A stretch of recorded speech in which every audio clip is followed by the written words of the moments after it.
চট্টগ্রামে চা বোর্ডের শতাধিক কোটি টাকার ৬৫ শতক জায়গা উদ্ধার করেছে প্রশাসন।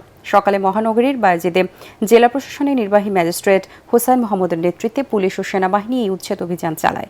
এ সময় দখলদার মডার্ন স্টিল মিলস উচ্ছেদ করা হয়। ২০০৮ সালে ৬৫ শতক খালি জায়গা মডার্ন স্টিল মিলস ও রতনপুর স্টিল মিলসকে ভাড়া দেয় চা বোর্ড। চুক্তি মোতাবেক ২০২২ সালের পর চা বোর্ডের প্রধান কার্যালয় নির্মাণ ও কর্মচারীদের আবাসন নির্মাণের লক্ষ্যে উক্ত জায়গা খালি করে দেওয়ার জন্য ভাড়াটিয়াকে পত্র দেওয়া হয়। কিন্তু চুক্তির মেয়াদ শেষ হলেও ভাড়াটিয়া রাজনৈতিক প্রভাব খাটিয়ে অবৈধভাবে এই জায়গায় জোরপূর্বক দখল করে রাখে এবং চা বোর্ডের ২,২৪,০০,০০০ টাকা ভাড়াও পরিশোধ করেনি। এরপর ২০২৫ সালের জুন মাসে উচ্চ আদালত ভাড়াটিয়াকে চা বোর্ডের সকল পাওনা পরিশোধের জন্য আদেশ দেয়। সরকারি জমি দখল ছাড়াও বিভিন্ন ব্যাংকের প্রায় ২,৭০০ কোটি টাকা আত্মসাতের অভিযোগ রয়েছে মডার্ন স্টিল মিলস ও রতনপুর স্টিল মিলসের বিরুদ্ধে।